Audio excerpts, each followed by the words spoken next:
पद्मनाभा दामोदरा सुरू हाका मारायला सुरू. अहो म्हणाले भूतलावर काय चाललंय बघा तरी म्हणाले. हा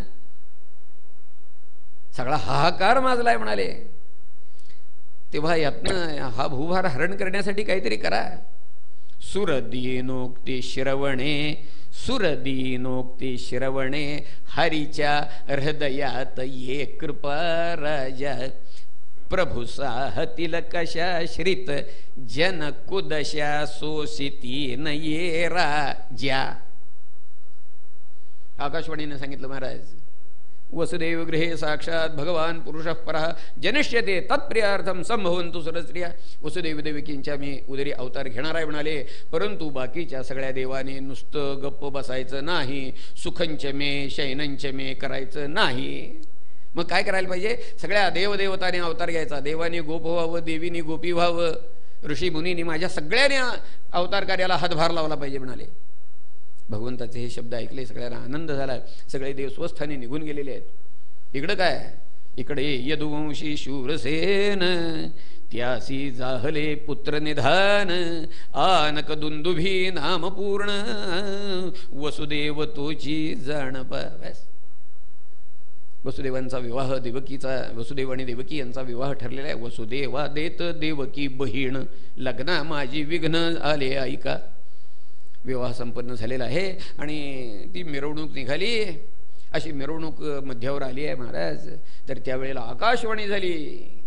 गर्भ इचा जो अष्टम गर्भ इचा जो अष्टम तो काळ तुझा विनिश्चये जाण. अरे मूर्खा सावध होई कंसा हरणार की तुझे प्राण. अहो मृत्यूचं भय कुणाला नाही सांगा. मृत्यू न म्हणे हा धीर, मृत्यू न म्हणे हा वीर, मृत्यू न म्हणे. कुणालाही छातीत धस झालं सगळ्यांच्या. कंसालाही ती भीती वाटली. मनाशी विचार करतोय या देवकीचा 8वा मुलगा जर मला मारणार आहे, एवढी वाट कशाला बघायची, हेलाच मारून टाकावं आत्ता. म्हणून त्यानं विचार केला आणि रथातनं खाली उडी टाकली. सारथ्य करायला बसलेला होता तो. खाली उडी टाकली, म्यानातली तलवार काढली आणि तिचा केशपाश धरून खाली ओढून तो घाव घालणार महाराज. इतक्यामध्ये वसुदेवाने त्याचा हात धरला वरच्यावर. अहो कंसाजीराव काय करताय म्हणाले. अहो आधी स्त्रीवध निंद्य, त्यात बहिणीचा, त्यात लग्नासारख्या मंगल प्रसंगी, त्यात तुमच्यासारख्या शूराकडनं आणि त्यात मृत्यूच्या भयानं. अहो मरण कुणाला चुकलंय का. आज नाही उद्या. अद्यवाब्द शतांते वा मृत्युर्वै प्राणिनां ध्रुव. जातस्य हि ध्रुव मृत्यू. मरण कुणालाही चुकलं नाही आहे. समजूत घालायचा प्रयत्न करतायत परंतु काय ऐके ना महाराज. परंतु मूर्खाचे हृदय धरवे ना क्षणभरी. प्रयत्ने वाळूचे कण रगडिता तेलही गळे. तृषार्ताची तृष्णा मृगजळ पिऊनी वितळे. सशाचेही लाभे विपिनी फिरता शृंग ही जरी. परंतु मूर्खाचे हृदय धरवे ना क्षणभरी. काय गंमत आहे बोलायची कशी पद्धत आहे बघा. सगळ्या अशक्य गोष्टींची यादी आहे बरं का. प्रयत्ने वाळूचे कण रगडिता तेल ही गळे. सोपं होतं नाही काय. वाळू जर रगडून तेल मिळालं असतं तर, म्हणजे मिळत नाही आहे पण म्हटलंय वेळ प्रसंगी तेही होईल. पुढे काय म्हटलं. तृषार्थाची तृष्णा मृगजळ पिऊनी ही वितळे. मृगजळ म्हणजे काय आपण बघितले ठाऊक आहे आपल्याला. ते पिऊन कधी तहान भागते. वेळ प्रसंगी तेही होईल म्हणाले. परंतु मूर्खाचे हृदय धरवे ना क्षणभरी. त्या कंसाची समजूत घालायचा प्रयत्न केला. त्याला तो ऐकायला तयार नाही. शेवटी वसुदेवाने सांगितलं म्हणाले हेला होईल ते अपत्य तुझ्या स्वाधीन करतो. कंसाचा विश्वास त्यांच्या शब्दावर होता लक्षात घ्या. आणि त्यानं हा उद्योग थांबवला. पुढं यथाकाल एक मुलगा झालेला आहे. वसुदेवाने तो झालेला मुलगा कंसाच्या स्वाधीन केला. बस दिलेला शब्द होता त्याप्रमाणे. हा कंस मनाशी विचार करतोय 8वा मुलगा मला जर मारणार आहे तर ह्या पहिल्या मुलाला मारून काय करायचं. म्हणून त्यानं त्या पोराचं चुंबन घेतलं आणि परत वसुदेवांच्याकडे दिला. वसुदेव तो घेऊन निघून गेले आणि इकडं नारद महर्षी आलेले आहेत. कोणाकडं. कंसाकडं. काय कंसाजीराव जरा तब्येत हल्ली बारीक दिसते. काय झालंय तब्येत. हां चिता चिंता समानस्थे शून्य मात्र विशेषतः सजीवन दहते चिंता आणि निर्जीवन दहते चिता. जिवंत माणसाला चिंता जाळते असा होतोय मनुष्य. नारद महर्षी म्हणतायत, आहोत कंसाजीराव तुमची तब्येत बारीक झाली आहे, चिंतामणी दिसत आहेत. इथली ही कॉलर बोन्स आहेत ना, याला चिंतामणी म्हणतात म्हणे. हां, बारीक झाले की ही सगळी वर येतात ना, म्हणून म्हणाले. काय झालं काय? त्याने सगळं घडलेलं सांगितलं. आणि देवकीचा 8वा मुलगा मला मारणार अशी आकाशवाणी आहे, आणि एक मुलगा झालेला आहे, आणि एक एक मुलाकडे 2-2 आणे तब्येत ढासळणार ना. 8वा मुलगा झाला की 2-8 16 रुपये खलास झाला, असा हिशोबच आहे त्याचा तो. मग नारद महर्षी विचारतायत, म्हणाले कुठं आहे मुलगा तो? नाही म्हटले, तो परत दिला, झालाय मुलगा तो. कंसाजीराव तुम्ही आमची माणसं म्हणून सांगतो. हो सरळच आहे, तुम्ही आमची माणसं म्हणून सांगतो. काय हे देव आहेत लबाड. त्या देवाने एवढंच तुम्हाला सांगितलं की देवकीचा 8वा मुलगा तुम्हाला मारणार म्हणून, पण कुणीकडनं मोजायचं हे सांगितलं का? नाही. कुणीकडनं म्हणजे असं आहे, इकडनं आता झालेला मुलगा आहे असं 1 2 3 4 म्हटलं तर तो 8वा होणार हो, पण तिकडनं जर मोजलं तर हा पहिलाच 8वा होणार नाही का? होय की हो, माझ्या लक्षातच आलं नाही म्हणाल्या. झालं की त्यांचं काम झालं. सगळी पोरं यमसदनाला पाठवायचा सदुपदेश केला आणि नारद महर्षी निघून गेले. हा आला महाराज, वसुदेव देवकींना बंदीत टाकलेला आहे, आणि तो जो झालेला मुलगा होता त्याचे पाय धरले, हातात घेऊन गार गार गार गार फिरून धुण्याचा पिळा जसा दगडावर हापडतात तसा हापटून पोरग मारलं. बस या पद्धतीनं त्यानं 6 मुलं मारली देवकीची. 7व्या खेपेचा गर्भ तिच्या उदरातला होता, तो जिरला असं म्हणतात. 7वा जो गर्भ योगमायानेत आश्चर्य करीत मना माझी. योगमायेनं तो तिथनं भगवंताच्या आज्ञेनुसार तो गर्भ काढला आणि रोहिणीच्या उदरामध्ये स्थापन केला. हेच बलराम दादा बरं का. हां, ह्या वेळेला खरं म्हणजे अवतार घ्यायला तयार नव्हते. ज्या वेळेला पुन्हा इथं भूभार हरणासाठी अवतार घ्यायचं ठरलं त्यावेळेला भगवंतांनी सांगितलं त्यांना, चला म्हटले आता पुन्हा आपण अवतार घ्यायचा भूमीवर. छे म्हटले आता अजिबात येणार नाही म्हटले तुमच्याबरोबर. का? अहो ते मागच्या रामावतारात बघितलं की तुमच्या मागनं वनातनं 14 वर्ष फिरलो, पायाची पिटकी मोडली सगळी म्हटलंय. हां, आता अजिबात नाही म्हटले तुमच्याबरोबर अवतार घेणार. मग भगवंतांनी सांगितलं, म्हटले मागच्या वेळेला काय झालं तर तुम्ही आमचे धाकटे बंधू झालाता, त्यामुळं तुम्हाला तसं करणं भाग पडलं. पण आता असं करूया, आम्ही धाकटे बंधू होतो यावेळेला, तुम्ही दादा व्हा, उभं आयुष्य तुम्ही सांगाल ते आम्ही ऐकू. मग दादा होण्याच्या अटीवर हे अवतार घ्यायला कबूल झाले. ते हा गर्भ रोहिणीच्या उदरामध्ये नेऊन घातलेला आहे, आणि 8व्या खेपेला भगवंतानी देवकीच्या उदरामध्ये प्रवेश केलेला आहे. व्यास देवकीचं तेज दिवसेंदिवस वाढायला लागलं महाराज, वाढायला लागलं तेज. त्या कंसाला आसनी शयनी सदा भगवंताचंच ध्यान लागलंय महाराज. मोठमोठ्या योग्यांना सुद्धा जे सतत अनुसंधान लाभत नाही ते या कंसाला लाभलंय. तुका म्हणे भये लागलेसे त्यानं. हां, चराचरी कृष्ण दिसत असे, त्याला आता दुसरं काही सुचतच नाही आहे महाराज. असो, आणि मग ठरल्याप्रमाणे अहो ते काय वाटायचं काय आता नाही. असं करूया, आनंदोत्सव आहे त्यावेळेला, अर्थात ती लगेचच होणार आहे आता आपल्याला, त्याला काही इलाज नाही आहे.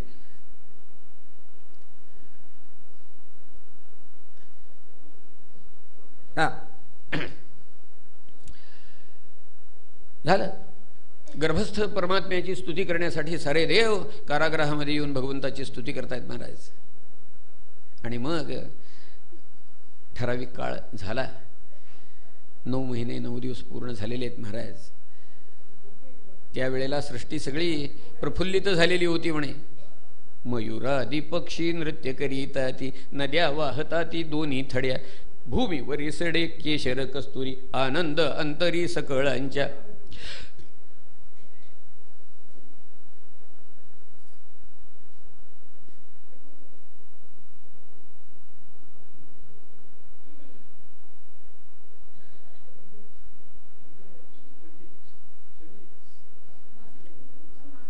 हे वाटणार आहेत काय?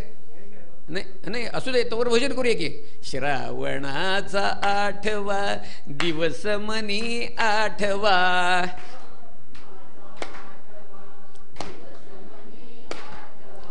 देवकीचा आठवा तो प्रेम हृदय साठवा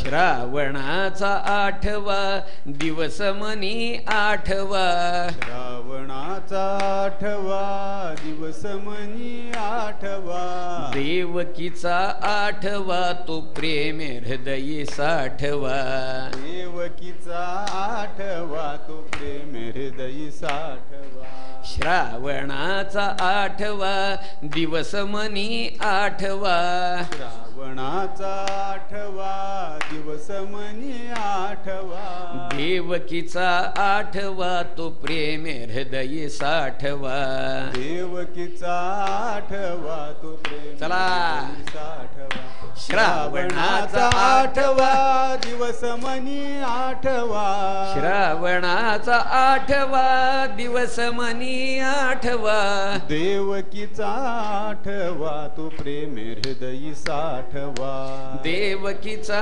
आठवा तो प्रेम हृदय साठवा श्रावणाचा आठवा दिवस मनी आठवा श्रावणाचा आठवा दिवस मनी आठवा देवकीचा आठवा तो प्रेम हृदय साठवा देवकीचा आठवा तो प्रेम हृदय साठवा श्रावणाचा आठवा दिवस मनी आठवा श्रावणाचा आठवा दिवस मनी आठवा श्रावणाचा आठवा दिवस मनी आठवा श्रावणाचा आठवा दिवस मनी आठवा देवठवा तो नंद के आनंद भव जय कन्हैया लाल की नंद के आनंद भव जय कन्हैया लाल की नंद के आनंद भव जय कन्हैया लाल की नंद के आनंद भव जय कन्हैया लाल की जय कन्हैया लाल की गिरधर गोपाल की जय कन्हैया लाल गिरिधर गोपाल की नंद के आनंद भयो जय कन्हैया लाल की नंद के आनंद भयो जय कन्हैया लाल की हाथी दिया घोड़ा दिया और दिया पाल की नंद के आनंद भयो जय कन्हैया लाल की नंद के आनंद भयो जय कन्हैया लाल की नंद के आनंद भयो जय कन्हैया लाल बोले कृष्णचंद्र भगवान की कृष्ण गर नंद के जन्म में घराना हो तो ऐसा हो कृष्ण गर नंद के जन्म में घराना हो तो ऐसा हो घराना हो तो ऐसा हो घराना हो तो ऐसा हो घराना हो तो ऐसा हो घराना हो तो ऐसा हो कृष्ण दस के घर जन्म में घराना हो तो ऐसा गोपाल कृष्ण भगवान की जय। ओ जियो श्याम लाला जियो श्याम लाला पीली तेरी पगड़ी रंग काला ला ला ला पीली तेरी पगड़ी रंग काला जियो श्याम लाला जियो श्याम लाला पीली तेरी पगड़ी रंग काला पीली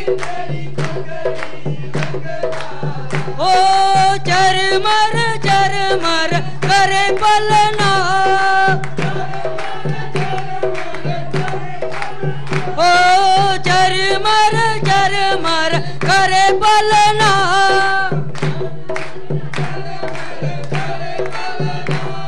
अरे ब्रिजवासी गाए जीवो ललना ब्रिजवासी गाए जीवो ललना जियो श्याम लाला जियो श्याम लाला पीली तेरी पगड़ी रंग का लाला लाला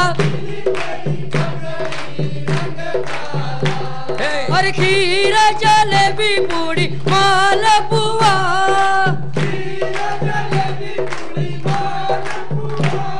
और खीर जलेबी पूड़ी मालपुआ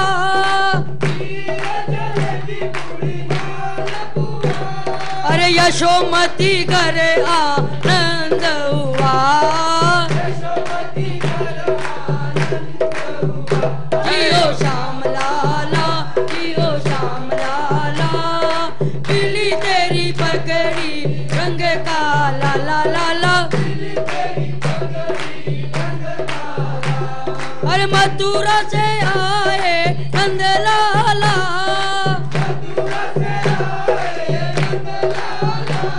अरे मथुरा से आए नंद लाला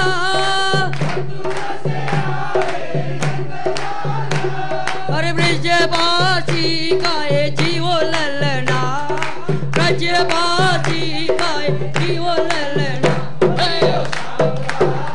जीवो श्याम लाला पीली तेरी पगड़ी रंग का लाला लाला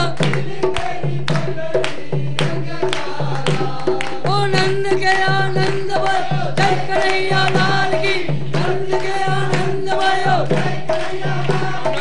आदि गुण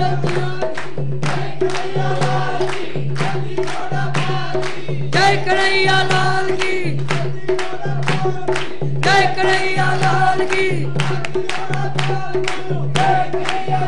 जियो श्याम लाला जियो श्याम लाला पीली तेरी पगड़ी रंग का लाला लाला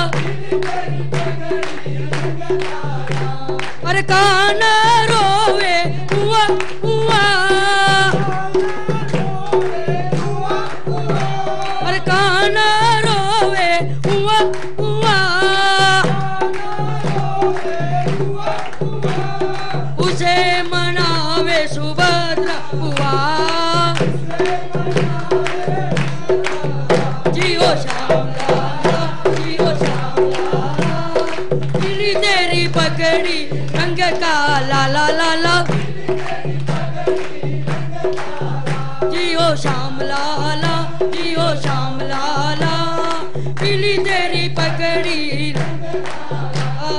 पीली तेरी पगड़ी ओ पीली तेरी पगड़ी अला पीली तेरी पगड़ी रंग काला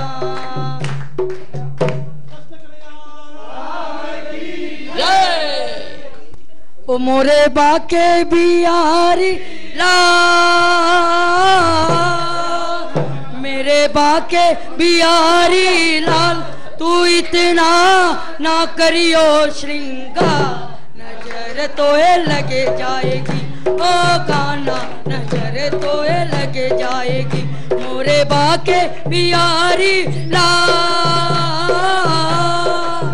ओ मेरे बाके बिहारी लाल तू इतना ना करियो श्रृंगार ओ काना तेरी सूरतिया पे मन मोरा अटका ओ तेरी सूरतिया पे मन मोरा अटका मनी मोरा अटका प्यारा लागे तेरा पीला पटका प्यारा लागे तेरा पीला पटका ओए तेरे घूंगर वाले पाल तेरे घूंगर वाले पाल तू इतना ना करियो श्रृंगार ओ काना नजर तोए लग जाएगी तेरी कमरिया पे मन मोरा अटका तेरी कमरिया पे मनी मोरा अटका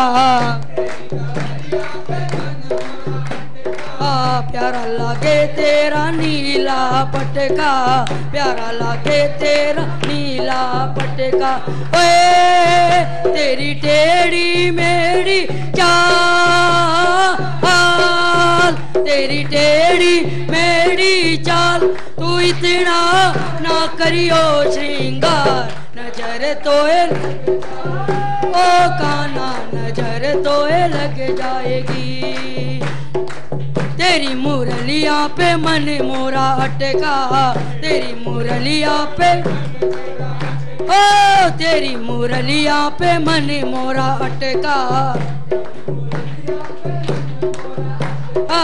प्यारा लागे तेरा काला पटका प्यारा लागे तेरा काला पटका ओए तेरे गले बजंती माल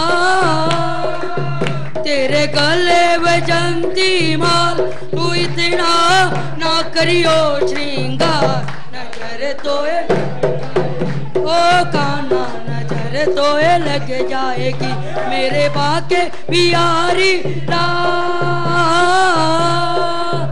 मेरे बाके बिहारी लाल तू इतना ना करियो श्रृंगार नजर तोए लग जाएगी ओ काना नजर तोए लग जाएगी ओ लाला नजर तोए लग जाएगी ओ श्यामा नजर तोए ओ मेरे बाके बिहारी लाल मेरे बाके बिहारी लाल तू इतना ना करियो श्रृंगार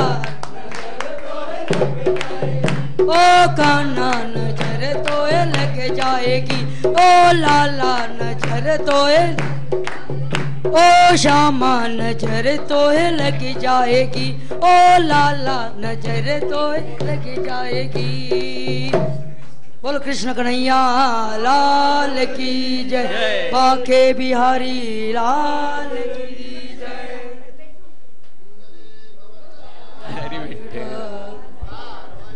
ते हर हर महादेव सीताकांत स्मरण जय जय राम हरये नमः हरये नमः हरये नमः श्री शुकाचार्य महाराज की जय श्री वृंदावन चंद्र की जय जय जय भगवत्तम प्रभु नारायण वासुदेव श्री हरे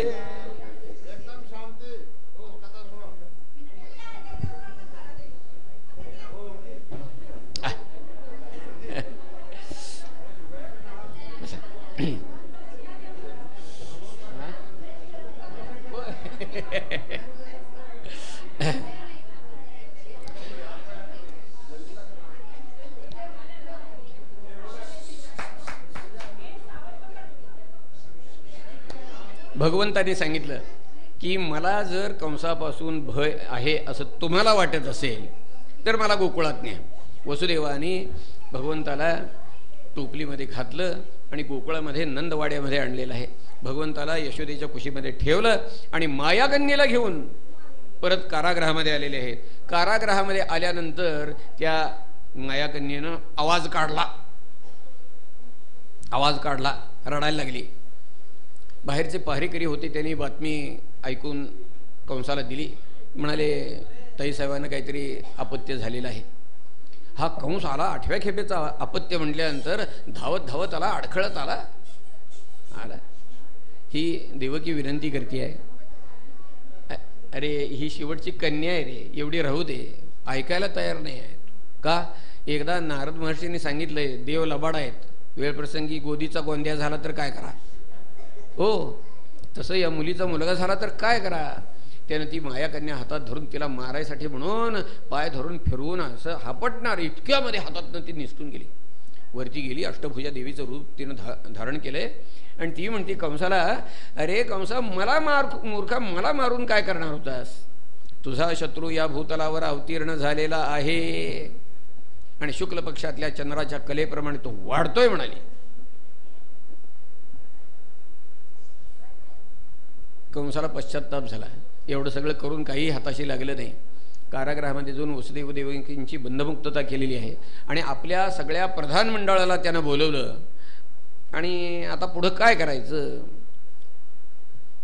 त्या देवीनं सांगितलं की शत्रू जन्माला आलेला आहे, तेव्हा आता पुढं काय करायचं. तर हे सगळे मंत्री जे होते त्याने सांगितलं, महाराज आपण काय काळजी करायचं कारण नाही, पोरगं जन्माला आलं असेल म्हणजे किती दिवस झाले असतील, 4 दिवस झाले असतील, 8 दिवस झाले असतील, काय 10, 12, 15 महिना वगैरे इतपतच नाही, आणि काय आहे दुसरं. आपण असं करूया, आपल्या राज्यातली साधारण 6 महिन्यापर्यंतची सगळी पोरं मारून टाकूया बस. अरे ही काय पद्धत आहे होय, ह्याला म्हणतात द्रोणागिरी मेथड बरं का. द्रोणागिरी मेथड म्हणजे ठोक आहे का, म्हणजे मारुतीरायानं सांगितलं की त्या द्रोणागिरी पर्वतावरची संजीवनी घेऊन ये.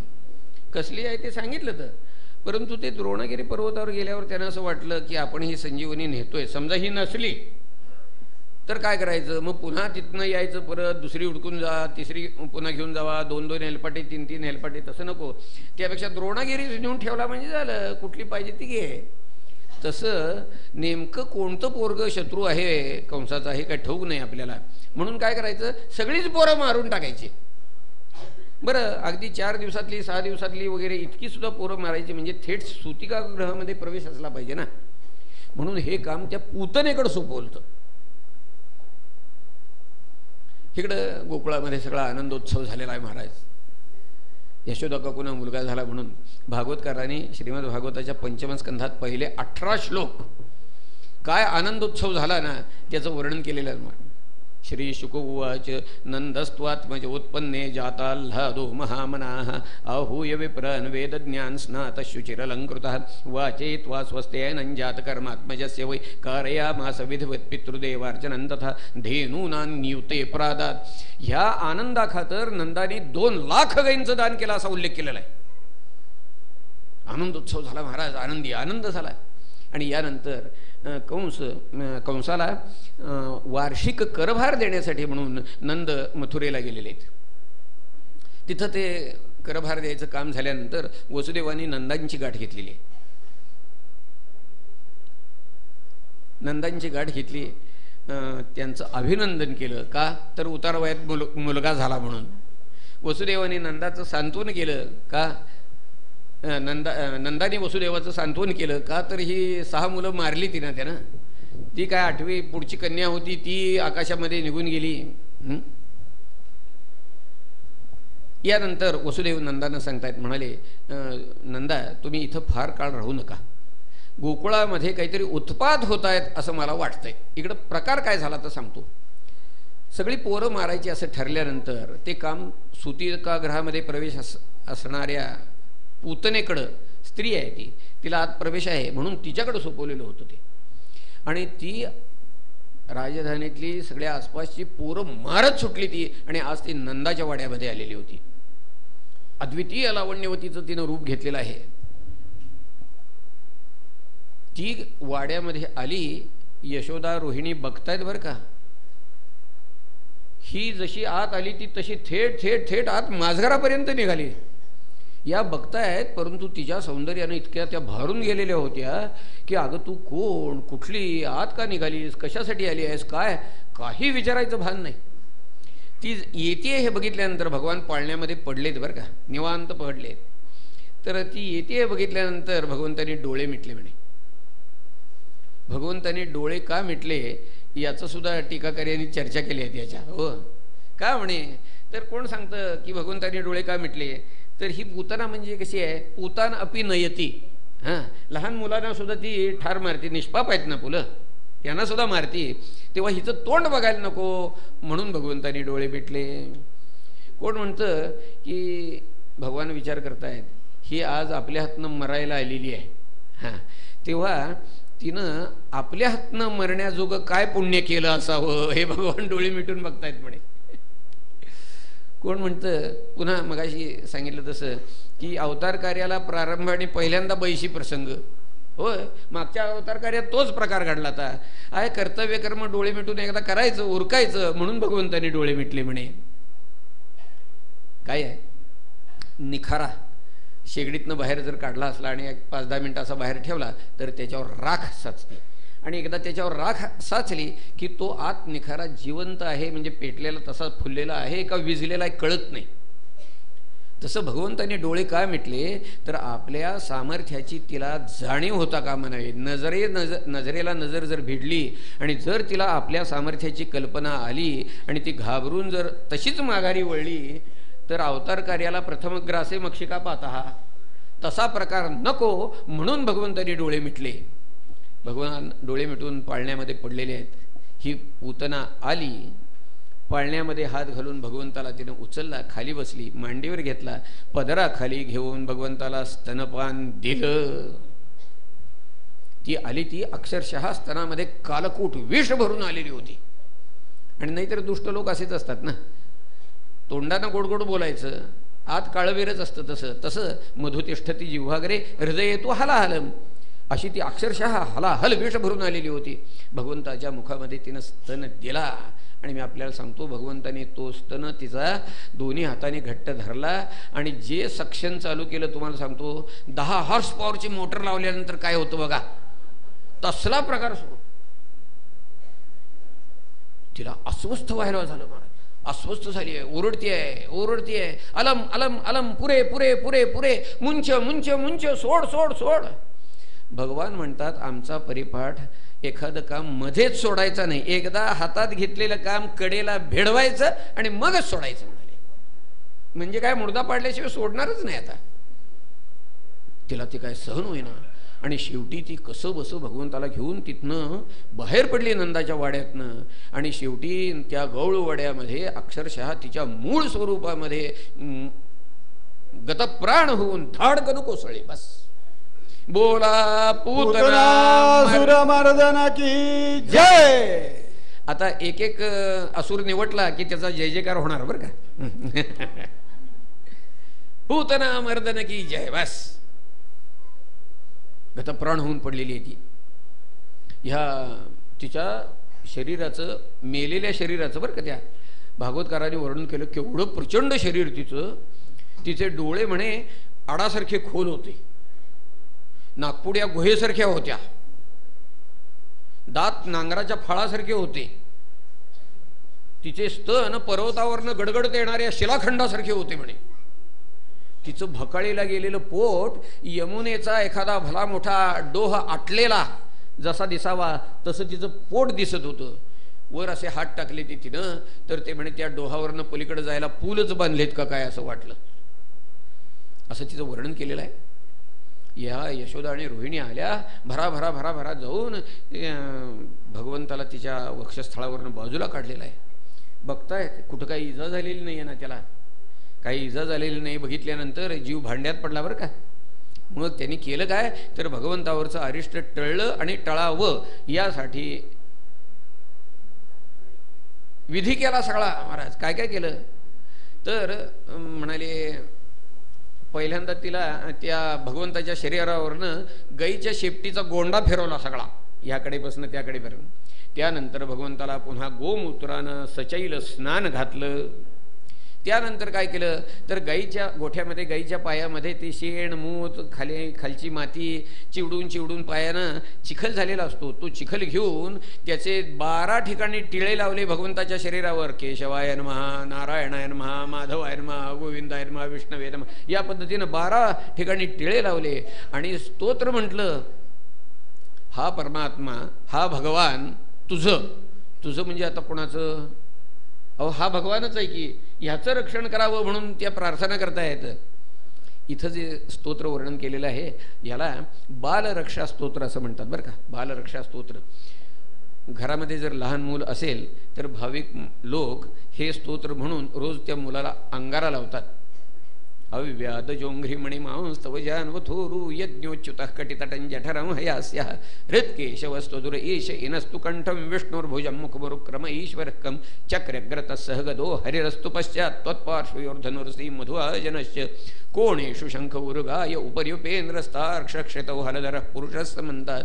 इंद्रियाणि ऋषिकेश यात दिलेलं काय इंद्रियाणि ऋषिकेश प्राणान्नारायणोऽवतु श्वेतद्वीपपतिश्चित्तं मनो योगेश्वरोऽवतु कृष्णगर्भस्तु ते बुद्धिम् आत्मानं भगवान् परः क्रीडन्तं पातु गोविन्दः शयानं पातु माधवः व्रजन्तमव्याद्वैकुण्ठ आसीनं त्वां श्रेयःपति भुञ्जानं यज्ञभुक् पातु सर्वग्रहभयङ्करः डाकिन्यो यातु धान्यश्च कूष्माण्डायैर्भकग्रहाः भूतप्रेतपिशाचाश्च यक्षरक्षो विनायकः कोटरा रेवती ज्येष्ठा पूतना मातृकादयः उन्मादायैह्यपस्मारा देहप्राणेन्द्रियद्रोहा स्वप्नदृष्टा महोत्पाता वृद्धबालग्रहाश्च सर्वे नश्यन्तु ते विष्णोर्नामग्रहणभीरवः. इथं पुस्तिकेमध्ये सार्थ दिलेला आहे. ते ज्याला उत्सुकता असेल त्याने त्याचा अर्थ नीट बघावा. असो, अशा तऱ्हेचं स्तोत्र म्हटलं. इतक्यामध्ये नंदादी गोप जे मथुरेला गेलेले होते ते वसुदेवाच्या सांगण्याप्रमाणे लवकर आलेले आहेत. येऊन बघतात तर काही पूतना गतप्राण होऊन इथं पडलेली आहे.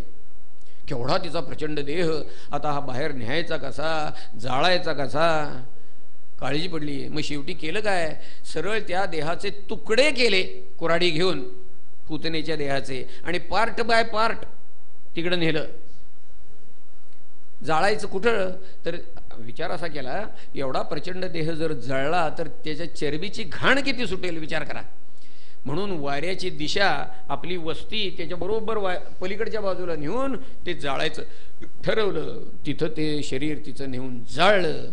परंतु भागवतकार म्हणतात दुर्गंधी तर आलीच नाही म्हणाले, उलट चंदन जाळल्यासारखा सुवास सुटला. बस का म्हणे, तर भगवंतानी पूतनेला जी गती दिली ते त्याचं कारण आहे बरं का. कृष्ण संहराया कालकूटस्तनी आली मायाविनी गोकुळासी नंद नंदनाने स्तनपान केले सदुध शोषिले पंचही प्राण स्तनपान योगे धायपण झाले. भगवंताने मनाशी विचार केला की ती आपल्याला ठार मारण्याच्या उद्देशानं जरी आली असली तरी सुद्धा तिचं आणि आपलं आज येन केन प्रकारेनं मायलेकराचं नातं जमलं का नाही सांगा. मग तिला आता गती कोणती द्यायची हा प्रश्न उद्भवतोच कसा.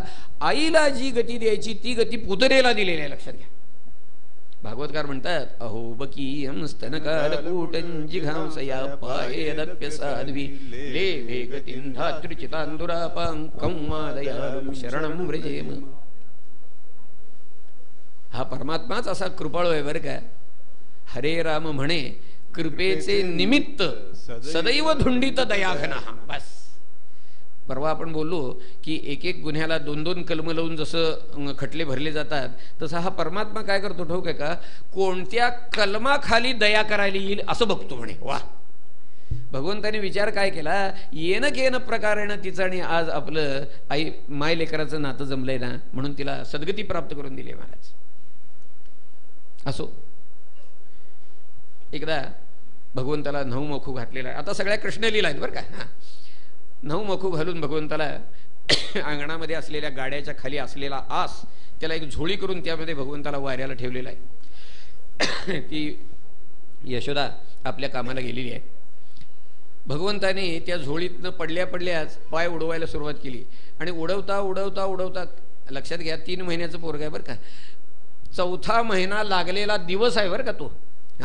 त्या दिवशी या 3 महिन्याचं पोरग हे पाय उडवायला सुरुवात केली. असे कोळे कोळे लुसलुशीत पाय असे उडवता उडवता जरा असा खालनं जे दिला दणका तो एवढा प्रचंड गाडा जो होता. आज सगळे माठ रांजण बिंजण सगळं भरलेलं होतं, सगळं सामान सगळ्या सकट असलेला तो प्रचंड गाडा खालनं दणका दिल्यावर मोडून पडला. काडकन आवाज झाला, चाकं निखळून पडली, आस मोडून पडला. सगळे धावत धावत आले. काय झालं काय झालं काय झालं काय झालं. बोला शकटासुरमर्दन की जय. सगळे धावत आलेत, काय झालं बघतायत.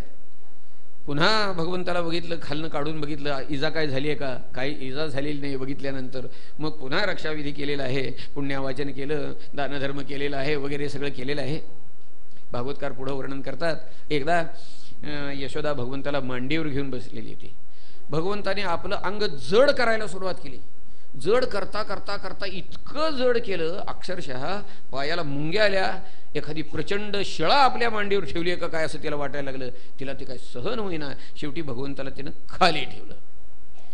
झाला तर प्रकार असा की त्यावेळेला कंसानं पाठवलेला तृणावर्त नावाचा राक्षस वावटळीच्या रूपानं गोकुळात आलेला होता, चक्रीवादळाच्या रूपानं आला आणि तो नंदवाड्यामध्ये शिरला. बघा, भगवंताला खाली ठेवलेला आहे, तो तेवढ्यात हा तृणावर्त आत आला.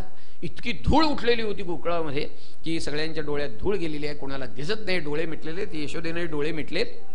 आणि अशा वेळेला त्या तृणावर्तानं तिथं येऊन भगवंताला उचलला आणि वाड्याच्या बाहेर गेला. कुठं? थेट मथुरेला जायचं म्हणून निघाला.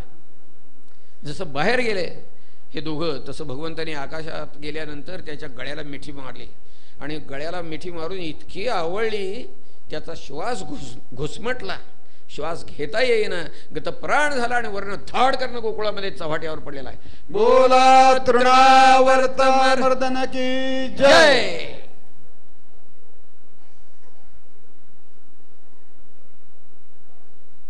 पुढे भागवतकार वर्णन करतात. या तृणावर्ताला मारलं. नंदाच्याकडं गर्गमुनी आलेले. आल्यानंतर त्यांनी विनंती केली की मुनिवर्य, या मुलांचं नामकरण व्हायचं आहे, जो नाव ठेवायचं आहे त्यांचं, तेव्हा आपण नामकरण विधी करा म्हणून. ते म्हणाले, राजा, मी यादवांचा उपाध्याय आहे, ही गोष्ट जग जाहीर आहे. तुझं आणि वसुदेवाचं सख्या भावाप्रमाणे प्रेम आहे, हेही जग जाहीर आहे. त्या आकाशात गेलेल्या त्या देवीनं सांगितलं की तुझा शत्रू जन्माला आलाय, त्या कंसाला आहेच आहे तो अंदाज.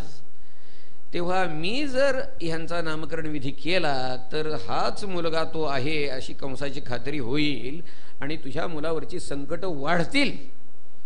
तेव्हा आपण हा विषय बाजूला ठेवलेला बरा असं मुनींनी सांगितलं. परंतु हा म्हणतोय, नंदानी काय सांगितलं की मुनिवर्य, आपण म्हणताय ते एका दृष्टीनं बरोबर आहे, नाही असं नाही, परंतु असं की आपण आत्ता आमच्या घरी आलेला आहात, ही गोष्ट कुणालाही ठोक नये. कुणालाही म्हणजे काय, आमच्या अजून घरच्या लोकांनाही ठोक नाही आहे.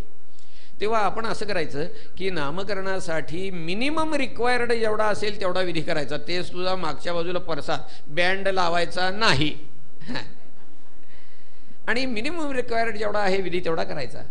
त्यांनी ते त्यासाठीच ते आले, त्यांनी ते मान्य केलं. परसामध्ये मागच्या बाजूला गेलेले आहेत आणि हा नामकरण विधी जेवढा आवश्यक आहे तेवढा विधी करून केलेला आहे महाराज. रोहिणीचा मुलगा, त्याला समोर बघितल्यानंतर ते म्हणतात, अरे हा म्हणाले अत्यंत बलसंपन्न होणार म्हणून ह्याला बल असं म्हणतील, हा सर्वांना रमवील म्हणून याला राम असं म्हणतील, हा सगळ्यांच्यामध्ये एकोपा घडवून आणेल म्हणून याला संकर्षण असं म्हणतील. आणि हा तुझा मुलगा जो आहे ना, त्याच्या बाबतीत तर काय सांगायचं म्हणाले, अरे हा युगायुगाच्या ठिकाणी अवतार घेणार आहे म्हणाले. कधी पीतवर्णानं अवतार घेतो, कधी रक्तवर्णानं अवतार घेतो, कधी श्वेतवर्णानं अवतार घेतो. इदानीं कृष्णतांगत, आता काळा होऊन आलाय म्हटले, अगदी काळा. आणि काळा म्हणजे अगदी काळा, ठाईचाची काळा, अनादि बहु काळा, म्हणून वेदा चाळा लावी लागे माये. अरे ह्याला म्हणाले बहुनी संती नामानी रूपाणीच सुतस्यते. हा खरं म्हणजे अनामा आहे बर का, पण अनामा असोनी कोटी नामे लिहाला, बस कोट्यवधी नावं पडतील म्हणाले याला. गुणकर्मानुरूप आणि तान्यहम वेदनो जना, त्याला गुणावरून कर्मावरून अनंत नावं पडतील म्हणाले. ती मलाही सांगता येणार नाहीत आणि दुसरं कोणी सांगूही शकणार नाही. बस असो, ही मुलं आता थोडीशी मोठी झालेली आहेत, रांगायला लागलेली आहेत. हा कृष्ण भगवान वाड्यातनं रांगत रांगत बाहेर आला ना, गोपिकांनी पाहावं त्याला, असा आनंद भरायचा मनामध्ये. तळवा तळ हात टेकीत, तळवा तळ हात टेकीत, डाव्या गुडघ्याने रांगत, डाव्या गुडघ्याने रांगत, रंगणे रंगनाथ अजिम्या देखिला सय्ये, गवळण दसवंती पै सांगे, गवळण दसवंती पै सांगे. नामदेव महाराज वर्णन करतायत महाराज, दसवंती म्हणजे यशवंती, यशवंती म्हणजे यशोदा. गवळणी यशोदेला सांगतात, अगं आज हा भगवान बघितला, काय आनंद झाला महाराज. ही मुलं जरा आणखी मोठी झालेली आहेत, यांना पाय फुटलेले आहेत. आता पोरांना पाय फुटल्यानंतर पोरं काय करतात, आयांना ठोक आहे. अहो ते पोरांना सांभाळता सांभाळता पुरे वाट होती. भगवंतानी करायचं काय? काय हो, ही दोन्ही मुलं निघाली ना, हत्यार बघायचं नाही, उंबरा बघायचं नाही, गव्हाण बघायचं नाही, काटेरी झुडूप बघायचं नाही, पाणी बघायचं नाही, अग्नी बघायचं नाही, धावत सुटायचं अक्षरशः. आयाने वाटलं तर यावणी सांभाळावं महाराज. आणि काय करायचं तर वासरं जी असतात ना त्यांच्या शेपट्या धरायच्या आणि लोंबकळायचं त्याला. हो, ती त्याला ओढ लागली की नाही की पळत सुटतात वासरं. पळत सुटली की ह्यानी त्याच्या मागनं फरफटत जायचं. असे खेळ सुरू झालेले आहेत. हळूहळू जरा आणखी मोठी जशी झाली तशी आता सवंगडी जमायला लागलेली आहेत. आणि मग सवंगडी जमवून भगवंतानी उद्योग नव्हे उपद्व्याप करायला सुरुवात केलेली आहे. ज्या त्या घरात जावं महाराज आणि काय तरा कराव्यात.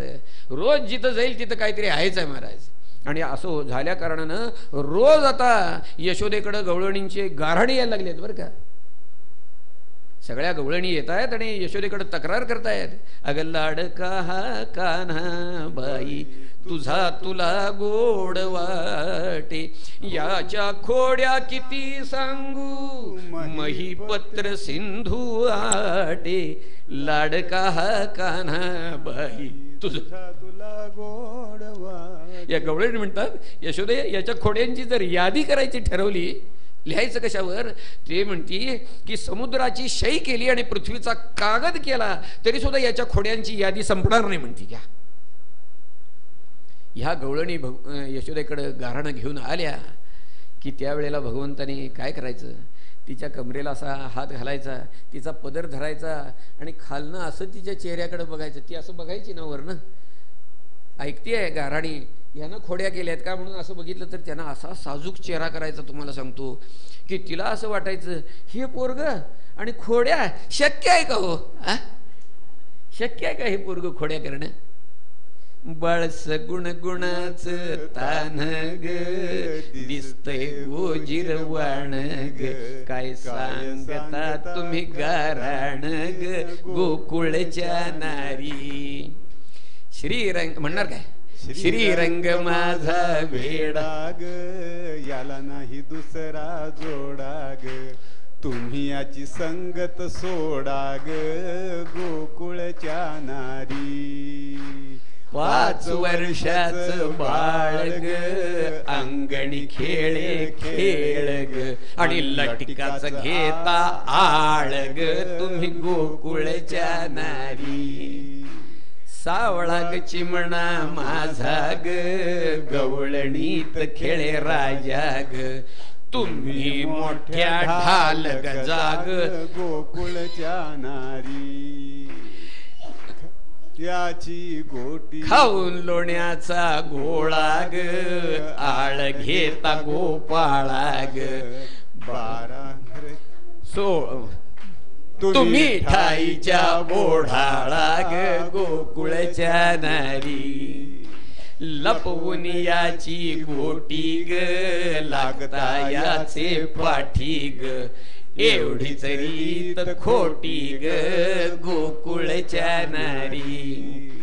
लपवून याचा भवराग आळा घेता शारंग धराग, तुम्ही 12 घरच्या सगळ्या टावळ्यानो गोकुळच्या नारी. 12 घरच्या 12 तुम्ही ब्रह्मविधीचा जनिता ग याला धरू पाहता ग, तो कैसा येईल हाता ग गोकुळच्या नारी.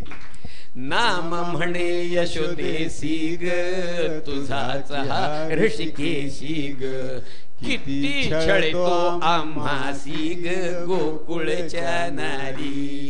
जय कृष्ण कृष्ण जय कृष्ण कृष्ण जय कृष्ण कृष्ण जय कृष्ण बोला. जय कृष्ण कृष्ण जय कृष्ण कृष्ण जय कृष्ण कृष्ण जय कृष्ण कृष्ण जय कृष्ण कृष्ण जय कृष्ण कृष्ण जय कृष्ण कृष्ण जय कृष्ण कृष्ण जय कृष्ण कृष्ण जय कृष्ण कृष्ण जय कृष्ण कृष्ण जय कृष्ण. गोपाल कृष्ण भगवान की. ह्या रोज तक्रारी घेऊन येतात महाराज. मी आपल्याला सांगतो भगवंताच्या ह्या बाललीला जशा संतांनी मोठ्या तन्मयतेनं वर्णन केलेले आहेत तशा भागवतकारांनी वर्णन केले आहेत बरं का. भागवतकार म्हणतात, वत्सान मुंचन क्वचित असमये क्रोश संजात हासः स्तेयं स्वाद्वत्यथदधिपयः कल्पितैस्तेय योगैः मर्कान् भोक्ष्यन् विभजति सचेन्नात्ति भाण्डं भिनत्ति द्रव्यालाभे सगृहकुपितः याति उपक्रोश्यतोकान्. हा काय करतो ठाऊक आहे का? खोड्या काय काय ऐका. हा येतो आमच्या घरामध्ये आणि अवेळी वासरं सोडतो. हो, अवेळी वासरं सोडतो म्हणजे काय सांगतो, ज्यांच्या घरामध्ये गाई म्हशी जनावर आहेत ना त्यांना ठाऊक आहे, त्यांची वासरू सोडायची वेळ ठरलेली असते बरं का. धार काढायच्या वेळेला ते वासरू सोडायचं, ते कासेला लागलं की ती गाय पाणवती, मग ते वासरू ओढून घ्यायचं आणि मग आपण पिळून घ्यायचं. लबाडी आहे की नाही सांगा? पण अशी लबाडी आम्ही करतो. तर पण झालंय काय, हा येतो आमच्या घरातली वासरं वाटेल त्या वेळेला सोडून देतो. बरं आता वासरू सुटलं एकदा तिथलं की ते जातंय गाईच्या कासेला लागतंय. गाईच्या कासेला लागून सगळं दूध पिऊन टाकतं. संध्याकाळी धारेला बसलं तर एक टिपूस दूध निघत नाही महाराज. मला सांगा, ज्यांचा सगळा उपजीविकेचा व्यवसाय या दुधावर अवलंबून आहे, त्यांचं जर दूध नाही मिळालं तर काय होत असेल. आणि ह्या मग गवळणी का तक्रार करणार नाहीत सांगा बघू. वत्सान मुंचन क्वचित असमये क्रोश संजात हासः. रागावला जर कृष्णा काय चाललंय हे, फिरी फिरी हसतो झालं. हसलं की आम्ही रागावल्यातली हवा सगळी निघून जाते सगळी. होय, क्रोश संजात हासः. आणि स्तेयं स्वाद्वत्यथदधिपयः कल्पितैः स्तेय योगै. निरनिराळ्या कल्प्त्या करायच्या आणि सगळं चिकणं चिकणं असेल ते सगळं खायचं बघा. हो, कल्पितैः स्तेय योगै. काय करतो आम्ही, जर समजा वरती त्याच्या हाताला येऊ नये म्हणून गाडगी सगळी शिंक्यावर ठेवली ना, तर मग काय करायचं, घडवंची आण, स्टूल आण, टेबल आण, एकावर एक काहीतरी ठेवायचं आणि वर उभारायचं आणि काढायचं. बरं त्याला नेमकं कळतं कसं? अहो कळतं कसं म्हणजे काय, पोरानं सांगायचं जो येताना जरा एवढे गोटी घेऊन या बरं का, बारीक बारीक खडे. चोरी करायला जायचं ना आपल्याला. कृष्ण अरे खडे कशाला? खडे अरे तुला कळत नाही काय करायचं ठाऊक आहे का, वरती गाडगी टांगलेली असतात की नाही, आपल्याला अंदाज यायला पाहिजे की कुठल्या ह्याच्यात काय येते. मग काय करायचं, खालनं खडा त्या गाडग्याला मारायचा. मारला की काय होतं, रिकामं गाडगा असलं तर खणखण वाजतं. म्हणजे हे काय त्याच्या नादाला लागायचं काय कारणच नाही. कशा प्रत्येक गाडग्यावर मारून बघायचा. आणि मग काय होतं की आत असलेल्या जिन्साच्या डेन्सिटीप्रमाणे खडा जर मारला तर त्याचा जो आवाज येतो ना, that varies as per the density of the material inside.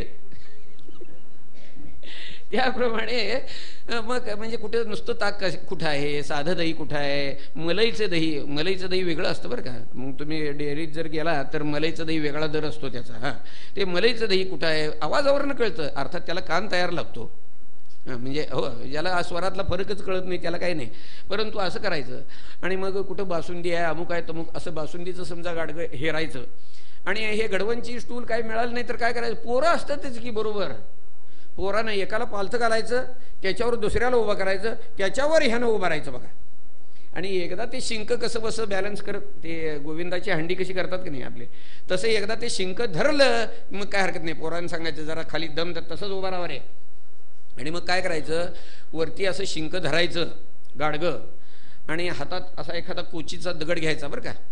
आणि असं मोठं गाडगं असतं, बासुंदी भरलेली आहे त्यात समजा, असं वरच्या बाजूला शिंक्याच्या दोऱ्या अशा गच्च धरायच्या. आणि त्या गाडग्याला साधारणपणे एक वरनं 4-5 बोटाच्या अंतरावर एक कोचीच्या दगडानं असं भोग पाडायचं. भोग पडलं की ती बासुंदीची अशी धार लागती.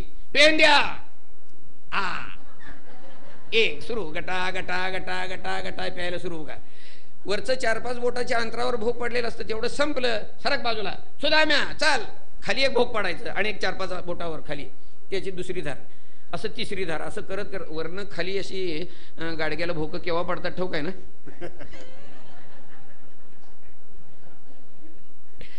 सुरू.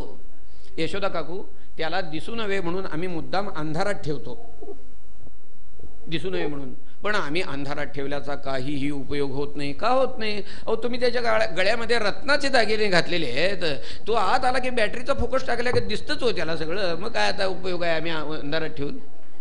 वत्सान मुंचन क्वचित समये क्रोश संजातः सः स्तेयं स्वाद्वत्यथदधिपयः कल्पितैस्तेय योगैः मर्कान् भोक्षन्. यशोदा काकू तुमच्या कृष्णानं लोणी खाल्लं तर आम्हाला वाईट वाटायचं काय कारण नाही. कारण का, त्याच्याबरोबर आमची पोरं असतातच हो. तुमच्या कृष्णानं खाल्लं काय, आमच्या पोरांनी खाल्लं काय, आम्हाला काय वाईट वाटत नाही. पण काय करतो ठाऊक आहे का, ही सगळी पोरंच खातात असं नव्हे, माकडांना देतो लोणी. मार्कान भोक्ष्यन विभजती सचेन नाती भांडम भिनती. आणि जर कुणी खाल्लं नाही, पेंद्या हे तुझं गाडगं, सुदाम्या हे तुझं गाडगं, वडद्या तुझं, वाकड्या सगळी नावं ही अशीच बरं का, वाकड्या बोबड्या लंगड्या अशी नावं एकमेकात पोराचा सगळे ही म्हणजे ह्याची नावं आहेत, ती दोस्तीतली नावं आहेत सगळी महाराज. हां, आणि प्रत्येकाला एक एक गाडगं द्यायचं आणि सांगायचं प्रत्येकानं हे गाडगं संपवलं पाहिजे बरं का. हे कृष्णा आज पोट फार दब्ब आहे बुवा, आज काही जाणार नाही, आज सकाळी जेवण जरा जास्त झाले, हे बघा मुकाट्यानं खाल्लं पाहिजे, हे नाही जाणार नाही, जाणार नाही, नाही जाणार, मग फोडून टाक पण शिल्लक ठेवायचं नाही. हा, नाती भांडम भिनती. आणि द्रव्य आला हवे, त्याला जर घरात चोरी करायला काही मिळालं नाही ना तर तो काय करतो ठाऊक आहे का, पाळण्यामध्ये लहान पोरं झोपलेली असला की नाही तर त्या झोपलेल्या पोरांच्या कुल्ल्याला असा चिमटा काढायचा खरखचून, तुम्हाला सांगतो की 2 तास ते पोरग शंख मारत बसलं पाहिजे. आम्ही घरची सगळी कामं सोडून ते पोरग शांत करायला पाहिजे. द्रव्यालाभे सगृह कुपित, आमच्या घरावर रागावतो. द्रव्यालाभे सगृह कुपित याती उपक्रोश्यतो कान हस्ताग्राही हे रचेते विधिं पीठकूलू खलाद्यही छिद्रमिहंतर निहित वयनहा शिक्य भांडेषु तद्वित ध्वांतागारे धृतमणिगणम स्वांगमर्थ प्रदीपम काले गोप्यो. आणि हा येतो केव्हा ठाऊक आहे का, आम्ही घरच्या कामामध्ये ज्या वेळेला अगदी मग्न असतो त्यावेळेला नेमका येतो. समजा आता दुपारी 1 ते 2, 2 ते 3 असं पाणी येत आहे, तर माधवनगरात केव्हा येतो अशा वेळेला पाणी येतं. आता त्या वेळेला घरची बाई काय करेल सांगा, धुणं भांडी त्याच वेळेला व्हायला पाहिजे, घरच्या फरशा पुसायच्या असल्या त्याच वेळेला व्हायला पाहिजे, पाणी घरात भरायचं असलं तर त्याच वेळेला व्हायला पाहिजे. म्हणजे ती इतकं कामामध्ये गर्क झालेली असते, त्याच्याकडे लक्ष द्यायला कोणाला सोड आहे, त्यावेळेला नेमका येतो हा. आणि काय करतो ठाऊक आहे का,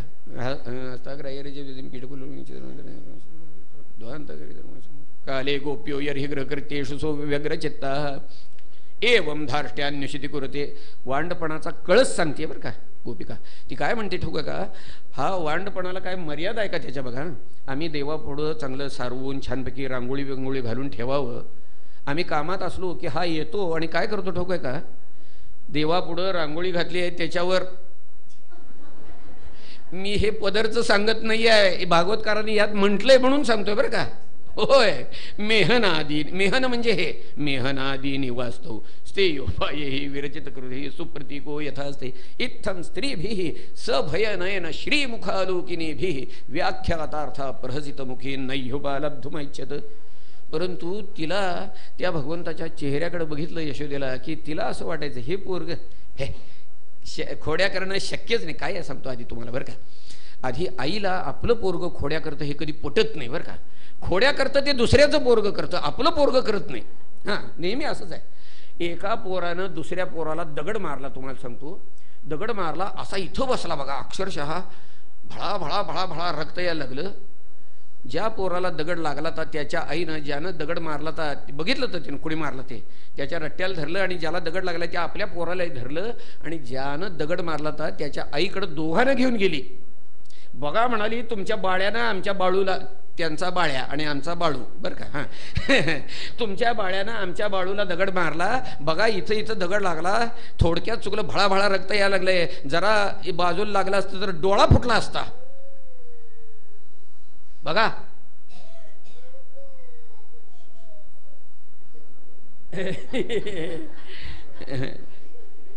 ते दगड लागल्याचं रडत नाही आहे तो त्याला भूक लागली असेल. बघा म्हणाली इथं लागला, जरा बाजूला लागला असतं तर डोळा फुटला असता. ते ज्यानं दगड मारला तर त्याची आई काय म्हटली ठाऊक आहे का, कुठं लागलं, इथं लागलंय ना, इथं. मग आमच्या बाळून नाही, नक्की मारला नाही. कशावरनं, आमच्या बाळूचा नेम इतका चांगला आहे, त्यानं जर मारला असताना तर डोळाच फोडला असता. ज्या अर्थी नेम चुकला आहे त्या अर्थी दुसऱ्या कोणीतरी मारला, आमच्या बाळून नाही मारला. घ्या आता काय करायचं सगळ्या. हो आपल्याला सांगतो, हा अभिनय जो काय आहे तो ह्याच्यापासून निर्माण झाला. हो, ह्यानं असा साजूक चेहरा करून तिच्याकडे बघायचं, तिला असं वाटायचं हे पोरग खोड्या करणं शक्यच नाही. पण एक दिवस झालं काय ठाऊक आहे का, सगळी पोरच सांगत आली, यशोदा काकू यशोदा काकू तुमच्या कृष्णानं माती खाल्ली. कृष्णा माती खाल्लीस, खाल्लीस, खरं सांग बघू. नाही आई नाही खाल्ली. खरं सांगा. नाही. बघ नक्की नाही. अगं आई मी माती खाल्ली नाही, इतकंच नव्हे मी माती बघितली सुद्धा नाही. किती खोटं बोलायला मर्यादा आहे का बघा, धडधडीत खोटं.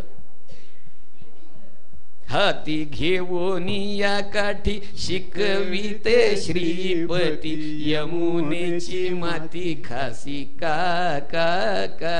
कृष्णा खोडी नको करू, कान्हा खोडी नको करू, माझे बाबा बा.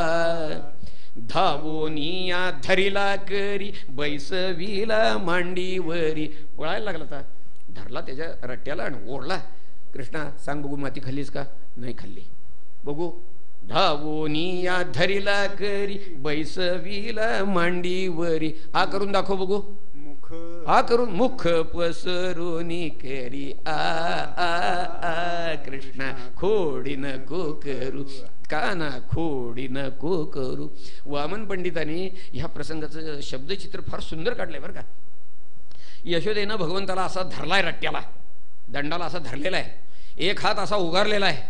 आता आपल्या पाठीत रपाटा बसणार म्हणून भगवान असं आता असं केलंय त्यानं. कर श्रीकांताचा कर करुणी माता धरी करे. करकचून धरलंय तिनं. का तर जरा जर सैल धरलं तर हा हिसडा मारून पळून जातो. म्हणून कर श्रीकांताचा कर करुणी माता धरी करे. आणि दुजा म्हणजे दुसरा, दुजा हस्त क्रोधे हरिवरी उगारून निकरे. असा हात उगारला तिनं. दटावी ते वेळी. कृष्णा खरं सांगा, माती खाल्लीस का नाही सांग. असे डोळे वेळे वटारले तिनं. सांग कृष्णा, माती खाल्ली? दटावी ते वेळी भयचकित डोळे करी हरी. घाबरलाय बर का, लक्षात घ्या. अहो सारं विश्व त्याला घाबरतंय. भीषास्माद वात होते भीषा उदयती सूर्या भीषा अग्निश्च इंद्रश्च मृत्युर्धावती पंचमा. परंतु यशोदेच्या सपाट्याला घाबरणारा घाबरला. दटावी ते वेळी भयचकित डोळे करी हरी. आणि करी दंड त्रासे वरी कर दुजा. एक हात त्याचा धरलाय, दुसरा रिकामा आहे. त्यानं तो ढाल म्हणून पुढे केला. वरी कर दुजा जो भयहरी. भयकृत भयन अशा असणारा परमात्मा यशोदाला मात्र घाबरला. कृष्णा माती नाही खाल्लीस? नाही. दाखव बघू. आ करून. आ केलं तर काय, भागवतकार म्हणतात अक्षरशः सारं विश्व तिला दिसायला लागलं. आकाशगंगा काय दिसतंय, त्यात आपली आकाशगंगा दिसते आहे, त्यात सूर्यमालिका दिसते आहे, त्यात सगळे ग्रह दिसत आहेत, त्यामध्ये पृथ्वी दिसते आहे, त्यामध्ये भारतवर्ष दिसतंय, त्यामध्ये गोकुळ दिसतंय, त्या गोकुळामध्ये नंदाचा वाडा दिसतोय, त्या नंदाच्या वाड्यामध्ये यशोदा कृष्णाला माती खाल्ल्याबद्दल रागावते ते दिसतंय. आणि त्या कृष्णानं सुद्धा आ केला आहे, त्यामध्ये हे सगळं पुन्हा दिसतंय. लक्षात घ्या. प्रयोग करून बघा. एक दोन आरसे एकमेकासमोर असे पॅरल ठेवायचे आणि मध्ये एखादा चेंडू म्हणा काहीतरी वस्तू ठेवायची आणि असं जरा तिरकवून डोकावून बघायचं. त्या आरशामध्ये आपल्याला अनंत प्रतिमा दिसतात. लक्षात घ्या. तसं त्या मुखामध्ये दिसायला लागलं. यशोदा विचार करते, चिमटा काढून बघते, आपण स्वप्नात तर नाही आहे ना, जागेच आहोत ना, खात्री करून घेते. भगवान विचार करतायत आपलं खरं स्वरूप जर हिला आत्ताच कळलं तर आपल्या साऱ्या लीला बंद होतील म्हणाले. का? आपली रवानगी देवाऱ्यात होणार आहे असा त्याचा अर्थ होईल. त्यामुळं पुन्हा भगवंतांनी आपल्या मायेचं पटल तिच्या बुद्धीवर टाकलेलं आहे. भागवतकार पुढं वर्णन करतात. एकदा यशोदा दधी मंथन करते बरं का, दही घुसळायचं काम चाललेलं आहे. ह्या वेळेला सुद्धा वामन पंडितांनी शब्दचित्र काढलेलं आहे बरं का. श्रवणीचे श्रवणी नग हालती गळती गुंफिलिया शिरी मालती घुसळिता कुचकुंभ ही कापती अमृतजा तिलघे कमलापती फिरविते रविते दधी भीतरी मिरविते रविते नगावरी स्वकरिते करीचे दामयमक म्हणायचं ह्याला. फिरविते रविते दधी भीतरी मिरविते रविते जनगावरी स्वकरिते करी चंचलता मनी उपरमे परमेश्वर गायनी गोपाल कृष्ण भगवान की जय. स्वकरी ते चंचलता करी म्हणजे ती गडबडीनं घुसळत होती बरं का. हा. आणि मनी परमेश्वर गायनी उपरमे. भगवंताच्या लीला गात गात गात गात तिचं ताक घुसळायचं दही घुसळायचं काम चाललेलं आहे. महाराज भगवंताच्या मनामध्ये स्तनपानाची इच्छा आली आणि भगवान त्या ठिकाणी आलेले आहेत. रवी जी आहे तिला असा एक हात धरून ते घुसळायचं काम थांबवलं. तिच्या कमरेला एक असा हाताचा विळखा घातला, तिच्याकडे असं वरती बघितलं आणि स्तनपानाची याचना केली. घुसळायचं काम तिनं बाजूला ठेवलेलं आहे, खाली बसलेली आहे. भगवंताला मांडीवर घेतला, पदराखाली घेऊन भगवंताला स्तनपान दिलेलं आहे महाराज. इतक्यामध्ये झालं काय, स्वयंपाकघरामध्ये चुलीवर मोठ्याच्या मोठं पातेलं ठेवलेलं होतं. काय बासुंदी करायची होती का काय कोणास ठाऊक महाराज, दूध ठेवलेलं होतं. आणि भगवंताला स्तनपान देत असताना तिच्या असं लक्षात आलं की ते दूध आता वर यायला लागलेलं आहे, उतू जायला. फास फास फास फास फास फास आवाज जसा यायला लागला तसं तिला राहवलं नाही. अहो एवढं दूध जर उतू गेलं. आणि काय आहे गंमत तुम्हाला सांगतो, पहिली साय फार महत्त्वाची असती. दूध तापवल्यानंतर पहिली साय जी असते ना ती फार महत्त्वाची. 2दा साय काढली आहे, 3दा साय काढली आहे, मग चौथ्यांदा काय कोशेरा येईल म्हणजे अगदी ती साय तुटत नाही अशी. चिंधी कशी असते की नाही तसं. पण पहिली साय दूध उतू जाते बघितल्यानंतर तिनं भगवंताला खाली ठेवला आणि ते दूध उतरवायसाठी आत गेली. राग आला महाराज, अरे माझ्या समाधानापेक्षा ते दूध जास्त महत्वाचं वाटलं.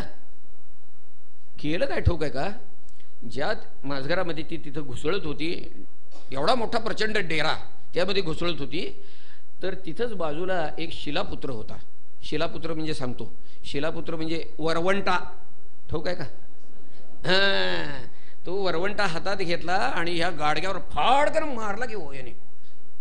गाडगं ते फुटलं डेरा, सगळं माझघरात राड झाली महाराज. सगळीकडे ओघळ आलेले आहे, ते अर्धवट फेसाळलेलं, ते काही ठिकाणी लोण्याचे गोळे बारीक बारीक आले, ते एकत्र काय झालेलं नव्हतं. आणि अशा ह्याच्यात यशोदा तिकडं आत गेली आहे. यांनी हा डेरा फोडला आणि केलं काय ठोक आहे का, त्यातले जे काय हाताला येतील ते गोळे घेतले, खिडकीजवळच्या स्टोलावर उभारले आहेत आणि खिडकीतनं बाहेर माकडं बसलेली आहेत, त्यांना लोण्याचे गोळे द्यायचं काम चाललेलं आहे. पण एक डोळा मात्र इकडच्या स्वयंपाकघराच्या दाराकडं आहे बरं का, कारण खात्री होती आपण केलेला पराक्रम आता काय काय पुढं होणार आहे याचा अंदाज होता. यशोदा येणार आपल्याकडं हे ओळखलं तर त्यांनी, आणि म्हणून इकडे एक डोळा ठेवला आहे आणि इकडं माकडांना ते लोणी द्यायचं काम चाललेलं आहे. यशोदा ते दूध उतरवून आली आणि आत बघते तर काय राड सगळे महाराज. ओळखलं ह्याच पोराने केले, दुसरं कोण नव्हतंच हो, ह्यानंच केलेलं ओळखलं. मग तिला खात्री पटली, या गवळणी रोज तक्रारी करता, त्याला शिक्षा करावी असा विचार केला. आणि आता भगवंताला धरायचं, तो स्टोलावर आहे उभा, मग ते आता ते सगळं सांडलेलं आहे, सगळे ओघळ सगळं ओशट हो, सगळं ओघळ आले, त्यातनं गडबडीने गेलं तर पाय घसरून पडलं तर काय करा. म्हणून साडी अशी वर करून असं करत जिथं कोरडं आहे तिथं पाऊल ठेवत ती अशी यायला लागली. भगवंताने बघितलं, अंदाज घेतला, पटकन उडी टाकली आणि दारातनं बाहेर भगवान झालं. कशी बशी ती माझघरातनं बाहेर आली आणि मग काय भगवान माझघरातनं सोप्यातनं पडवीतनं अंगणातनं तुळशी कट्ट्यावर पळतायत. यशोदा मागं लागलेली आहे. तुळशी कट्ट्यापाशी गेले की भगवान, खोखोची पोरं कशी त्या डांबाला राऊंड मारतात का नाही, तसं भगवंताने राऊंड मारायचा पलीकडनं की ते यशोदेला काय सापडायचं नाही. कृष्णा कृष्णा कृष्णा थांब थांब थांब, कृष्णा थांब. एवढा आता बाहेर दंगा अंगणात झाल्यावर शेजारच्या घरातल्या गोपिका काय ग बसतात काय, सगळ्या आल्या की आणि बघतायत शर्यत, हा कृष्ण काय सापडत नाही आहे. यशोदा घूम झाली आहे. सगळ्या म्हणतायत गवळणी, यशोदा काकू कृष्ण काय तुम्हाला सापडत नाही. या टाळ्या वाजवत आहेत, हो या टाळ्या वाजवत आहेत. राग आलाय महाराज मनात, पण हा तर सापडत नाही आहे. आता हे किती वेळ चालायचो, कारण असं आहे पुढे शिक्षा जर व्हायची झाली तर हा हातात सापडला पाहिजे ना, तर पुढं भगवान विचार करतायत. तसंच जर ठरवलं आपण पळायचं तर आपण तिला जन्मामध्ये सापडणार नाही.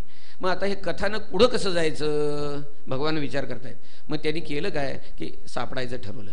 पूर्वी तुम्ही ते फोनोग्राम बघितले असतील बघा, पूर्वीचे फोनो, नवीन लोकांना ठोक नाही जुन्या लोकांना ठोक, ती अशी काळी बॉक्स असायची, त्याच्यावर एक अशी बेसिक डिस्क असायची.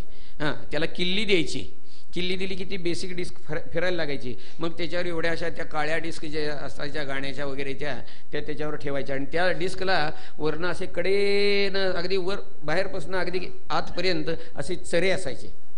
मग ती डिस्क त्याच्यावर ठेवायची आणि मग त्याला एक असा आर्म असायचा वाकडा, तो असा करून त्याच्यावर ठेवायचा. त्याला खालच्या बाजूला एक टोकदार पिन असायची आणि ती पिन त्या चऱ्यामध्ये ठेवली की ती डिस्क फिरत असताना मग त्यातनं गाणं ऐकायला यायचं. पण व्हायचं काय, ती जी डिस्क ठेवलेली गाण्याची असायची त्याला जर कुठं टवका निघाला असला तर ते व्हायचं काय, तर ती पिन त्या टवक्याची तिथं सारखं अडकायची आणि एकाच चऱ्यातनं पुन्हा फिरायची सारखं. मग ते डोळ्यात पाणी, डोळ्यात पाणी, डोळ्यात पाणी, डोळ्यात पाणी, गाणं तेच. मग हे गाणं पुढं जायचं कसं, मग ऐकणाऱ्यानं सरळ तो आर्म उचलायचा आणि दुसऱ्या चऱ्यामध्ये ठेवायचा, तर ते गाणं पुढं सरकायचं. तसला प्रकार हा. भगवान विचार करतायत की आता आपण जर सापडलो नाही तर कथा पुढं जायची कशी, म्हणून त्यांनी केलं काय, सापडायचं ठरवलं. भगवान तिच्या ताब्यात सापडले. रागता महाराज, 4 चौघामध्ये फजिती झाली, हा सापडला नाही म्हणून शिक्षा करते म्हणाली तुला चांगली. आणि काय शिक्षा करायचं ठरवलं तिनं, उखळीला बांधून घालायचं ठरवलं. एक दावं आणलं, भगवंताच्या पोटाला असा तिढा घेतला, उखळीच्या पलीकडनं असं घेऊन गाठ मारायला गेली. भागवतकार वर्णन करतात तदपि द्व्यंगुलन्यूनम, 1-2 बोटं दावं लांड पडलं. लांड पडलं म्हटल्यावर तिनं दुसरं दावं घेतलं, आणखी एक गाठीला गाठ मारून चांगलं लांब सडक केलं. पुन्हा भगवंताच्या पोटाला असा वेढा घालून तिढा घालून पुन्हा असं बांधायला जाते. भागवतकार वर्णन करतात, पुन्हा म्हणाले तदपि द्व्यंगुलम न्यूनम, 2 दावी बांधली, 3 दावी घेतली, 4 घेतली, दर वेळेला 2 बोटं दावं कमी पडते. लोक विचारतात कसं काय शक्य होय, हां 1 झालं, 2 झालं, 3 झालं, तरीसुद्धा 2 बोटं दावं कमी पडते. आमचे तीर्थरूप एक फार सुंदर दृष्टांत द्यायचे. आपण मध्यमवर्गीय माणसं, आपल्याला पगार मिळतो, इन्क्रिमेंट मिळतं, बोनस मिळतो, कोणाला ॲडिशनल इन्क्रिमेंट मिळतं, कोणाला टेबलाखालनं सुद्धा काहीतरी मिळतं, होय की नाही. असं जरी मिळालं तरी महिन्याच्या शेवटी आय आणि व्यय यांची तोंड मिळवणी करायला गेलं की तदपि द्व्यंगुलम न्यूनम आहे की नाही, खर्चाला कमी पडतंय की नाही. तसा प्रकार. भागवतकार म्हणतात तिची अवस्था बघितली आणि भगवंतांनी तिच्यावर कृपा करायचं ठरवलं बरं का. भागवतकार म्हणाले कृपया असी स्वबंधने, भगवंतांनी तिच्यावर कृपा केली आणि स्वतःला बंधनात अडकवून घेतलं एकदाच. ब्रह्मांडाची साठवण योगी यांचे निज ध्यान आणि चोरी केली म्हणून उखळीसी बंधन. नाथराय वर्णन करतात त्याला उखळीला बांधला तेव्हापासून या भगवंताला गुणकर्मानुरूपाणी बरं का नावं, त्याला तेव्हापासून दामोदर हे नाव पडलं. दामना बद्धम उदरम यस्य सहा दामोदरहा, तेव्हापासून हे नाव पडलं त्याला. तुला चांगली शिक्षा झाली असा विचार केला तिनं. आणि मग ते आतलं माझघरातले सगळे राड आवरायला पाहिजे होती की आत गेली. भगवंतानी ती उखळी आडवी केली आणि घरंगळत घरंगळत घरंगळत पडवीतनं बाहेर पडले, उमऱ्यावरनं अंगणात आलेत. अंगणामध्ये 2 जुळे प्रचंड वृक्ष होते, अर्जुन वृक्ष, यमला अर्जुन, यमले याचा अर्थ जुळे. 2 प्रचंड वृक्ष होते. भगवान त्या 2 झाडांच्या बेचक्यातनं मधनं पलीकडे गेले बरं का. पलीकडे जसे गेले ती उखळी तटली. उखळी तटली म्हणून जरा हिसका मारला तर ती 2 प्रचंड वृक्ष उन्मळून पडले महाराज. बस केवढा प्रचंड आवाज झाला. सगळे लोक धावत आले. हे लोक धावत यायच्या आधी ज्या वेळेला ते वृक्ष उन्मळून पडले त्यावेळेला त्यातनं 2 दिव्य देह धारण करणारे पुरुष बाहेर पडले. हे कोण होते? कुबेरपुत्र होते. नलकुबर आणि मणिग्रीव त्यांची नावं. यांनी नारद महर्षींची एकदा मर्यादा राखलेली नव्हती म्हणून यांच्या कल्याणासाठी म्हणून नारदांनी त्यांना शाप दिलेला होता. म्हणाले तुम्हाला वृक्षयोनीला जाल आणि भगवंताच्याकडनं मग तुमचा उद्धार होईल म्हणून. तेव्हा नारदांचे शब्द खरे करण्यासाठी भगवान तिथं आलेले आहेत. ती झाडं उन्मळून पडलेली आहेत. हे 2 पुरुष तिथं बाहेर आलेले आहेत. त्यांनी भगवंताची स्तुती केलेली आहे, नमस्कार केला आहे आणि मागणं मागितलंय. वाणी गुणानुकथने श्रवणं कथायां हस्तौ च कर्मसु मनस्तव पादयोर्नः स्मृत्यांश्यरस्तव निवास जगत्प्रणामे दृष्टिस्सतां दर्शनेस्तु भवत्तनूनां. भगवंता आमचं प्रत्येक इंद्रिय तुझ्या सेवेमध्ये राबावं अशा तऱ्हेची प्रार्थना केलेली आहे. प्रचंड आवाज झाला म्हणून हे लोक सगळे धावत आले. झाडं उन्मळून पडली. कशी काय पडली, कशी काय पडली? तिथं खेळत असलेली जी मुलं होती ना त्यांनी सांगितलं अहो नंद काका या कृष्णानं हिसका मारून ही झाडं पाडली आहेत बरं का. कुणाला खरं वाटलं नाही पण भागवतकार म्हणतात काही लोकांना वाटलं बरं का, एखाद्या वेळी शक्य आहे बावा असं. भागवतकार पुढं वर्णन करतात एक दिवस एक माळीण बोरं विकायला रस्त्यावर निघाली. ती बोरं घ्या बोरं म्हणून. भगवंताने लांडा कारभार केला. घरची खरेदी विक्री मोठ्या माणसांनी करायची, काय असेल ते. हे आत गेले, एक ओंझळभर धान्य आणलं, तिच्या बुट्टीत घातलं आणि तिच्याकडनं एक ओंझळभर बोरं घेतली. तिनं ते जोंधळे आपल्या बुट्टीत घातले, टोपलीत घातलेत म्हणल्यावर त्याच्यावर आपलं फडकं टाकलं. घरी गेली, तिनं टोपलीवरचं फडकं काढलं तर भागवतकार वर्णन करतात तिची टोपली हिऱ्या माणकाने पाचूने रत्नाने भरून गेलेली होती महाराज. अनंत हस्ते कमलावराने देता किती देशील धोकर देता किती घेशील धोकराने. देता है तो छप्पड फार के देता है म्हणतात. एक दिवस उपनंद नावाचा एक गोप, त्यानं सगळ्या गोपांच्याकडं एक प्रस्ताव मांडला. म्हणाला, आपण बघतोय म्हणाला ह्या कृष्णावर सारखी संकट येत आहेत, ही जागा बहुतेक बाधित असावी, भूतबाधा. तेव्हा आता भूतबाधा कोणाला व्हायची हो? याला. हे सगळ्यात मोठं भूत ना, एको विष्णूर. पण या बिचाऱ्याला काय ठोक नाही हो, हा कोण आहे ते. तेव्हा आपण जागा बदलूया. इथं जवळच एक वृंदावन नावाचं वन आहे, तिथं चारा मुबलक आहे, मोकळी जागा भरपूर आहे, यमुनेचं पाणी आहे जवळ, तिथं गुरांना आपल्या वासरांना चरायला, गाईंना चरायला जागा आहे, मोकळी हवा आहे. तेव्हा आपण सगळेजण तिथं जाऊया का वस्ती करायला. त्यानं प्रस्ताव मांडला, सगळ्यांना पसंत पडला आणि सगळ्यांनी आपलं साहित्य जे आहे ते आपल्या गाड्यामध्ये भरलेलं आहे आणि सगळेजण तिथं गेलेले आहेत. आणि तिथं जाऊन अर्धचंद्राकृती वस्ती त्यांनी केली असं वर्णन केलेलं आहे. वृंदावन ते गोवर्धन, गोवर्धन ते बरसाना, बरसाना ते नंदगाव, अशी अर्धचंद्राकृती वस्ती केली म्हणून वर्णन केलेलं आहे. आता काय, ही मुलं जरा थोडीशी मोठी झालेली आहेत, शाळेत जायला लागलेली आहेत. त्यांची शाळा म्हणजे काय तर आता वासरं चरायला घेऊन जायची बरं का. वासरं चरायला घेऊन जायची. एकदा असे गेलेले असताना रानामध्ये एक प्रचंड बगळा भगवंताच्या अंगावर धावून आला. कंसानं पाठवलेला बक नावाचा राक्षस बगळ्याचं रूप घेऊन आलेला होता. धावून आला आला आला आला ते त्यानं चोच आपली उघडली आणि भगवंताला गिळून टाकला.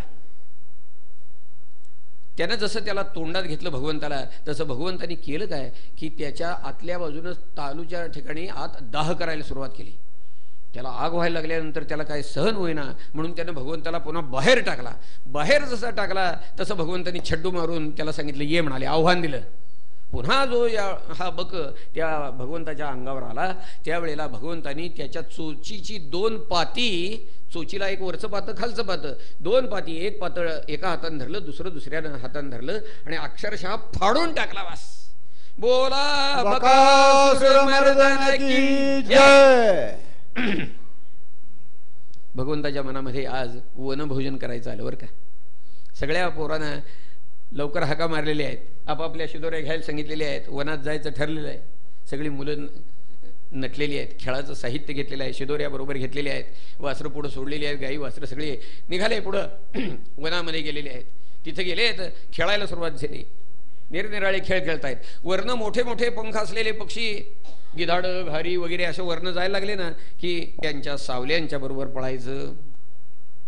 कुणी बगळ्यासारखं ध्यान करत एका पायावर उभं राहायचं, कुणी झाडावरनं माकडासारख्या उड्या मारायच्या, कुणी काय करायचं भुंग्यांचे आवाज काढायचे, कोकिळांचे आवाज काढायचे, कुणी झाडाच्या फांदीवर बसलेली माकडं झाडाच्या मागनं जायचं बुंद्याच्या आणि त्याची शेपटी धरून ओढायची.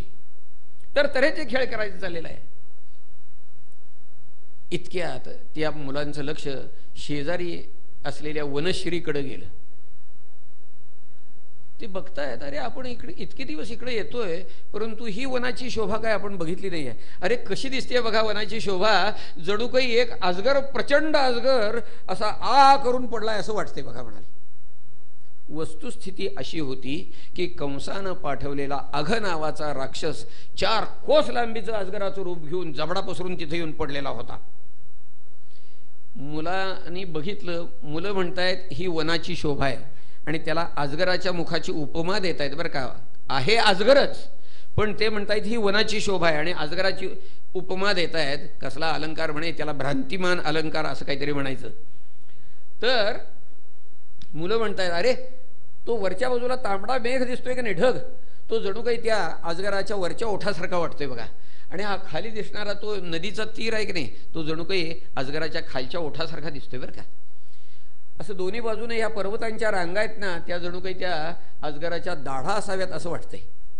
मधनं गेलेला जो राजमार्ग आहे तो जणू काही त्या अजगराची जीभ असावी असं वाटतंय. आणि असं तिकडनं वारं येते, जरा गरम गरम वारं येते बघा.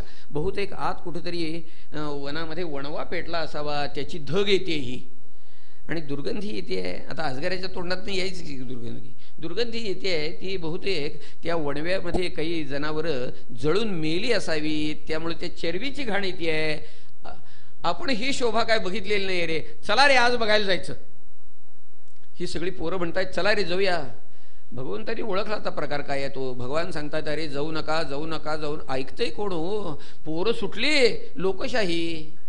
हो, लोकशाही म्हणजे काय? शहाण्या माणसाचं ऐकायचं नाही बस. ही सगळी गेली की निघाली. भगवान विचार करतायत आता ही पोरं तोंडात गेली आहेत, ह्यांना आता बाहेर कसं काढायचं जिवंतपणानं? आपण गेल्याशिवाय काय इलाज नाही. बरं, ही पोरं गेली ना तवर त्या अघासुरानं तोंड मिटलं नाही हा त्यावेळेला. का? तो मनाशी विचार करतोय. तो म्हटला पेढा बाहेर आहे, ही डाळं चिरमुरे शेंगदाणे हे काय तोंडात काय हे पोरांची घेऊन करायचं? उत्सव मूर्ती अजून बाहेर. त्यानं तसाच जबडा पसरून ठेवला. भगवान विचार करतायत आपल्याला प्रवेश केल्याशिवाय ही पोरं वाचणार नाहीत, म्हणून भगवंतानी त्याच्या मुखामध्ये प्रवेश केला. भगवंतानी प्रवेश केला म्हटल्यावर त्याने जबडा मिटला बघा. बस जबडा मिटला आणि निघाला, थेट मथुरेकडे निघाला. भगवंतानी त्याच्या घशाच्या इथं आतल्या बाजूला जाऊन आपलं अंग फुगवायला सुरुवात केली. इतकं अंग फुगवलं की त्याचा श्वासमार्ग बंद झाला, त्याला श्वास घेता येईना, घुसमटून गेला. त्याचे डोळे बाहेर आले आणि त्याची प्राणज्योत त्याचं मस्तक वरनं फोडून बाहेर आली. महाराज गत प्राण होऊन त्या ठिकाणी तो पडलेला आहे. बोला अघासुरमर्दन की जय. जबडा पसरून बाहेर पडलेला आहे. त्याच्या जबड्यातनं ही सगळी मुलं आणि भगवान बाहेर आलेले. शुकाचार्य सांगतात परीक्षित राजा, भगवंतानी ह्या अघासुराला मारलं आणि घरी जाऊन म्हणाले 1 वर्षानंतर कृष्णाने आज अघासुराला मारलं असं सांगितलं. वर्षानंतर बरं का. परीक्षित राजा विचारतोय मुनिवरी हे कसं शक्य आहे? होय, पोरं रोज काहीतरी पराक्रम सांगायची तो कृष्णाची.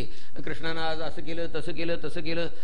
वर्षानंतर अघासुराला मारल्याचं सांगतायत की अघासुराला कृष्णानं आज मारला म्हणून. परीक्षित राजा विचारतो हे कसं? त्याचं उत्तर असं. शुकाचार्य सांगायला सुरुवात करतात. ते म्हणाले अघासुराला मारल्यानंतर ह्या सगळ्या मुलांनी वनभोजन करायचं ठरवलं. खांदी भार पोटी भूक काय खेळायचे सुख. सगळी मुलं खेळायला आलेली आहेत, म्हणा दमलेली आहेत. आता जेवायसाठी यायचं ठरलं. सगळ्यांनी आपापल्या शिदोऱ्या घेतलेल्या आहेत. यमुनेच्या तीरावर तिथं असलेल्या एका अश्वत्थाच्या खाली सगळे जमलेले आहेत महाराज. सगळ्यांनी आपापल्या शिदोऱ्या सोडलेल्या आहेत. सगळ्यांचा काला केला महाराज. मिसळलं, प्रत्येकाला वाटप केलं.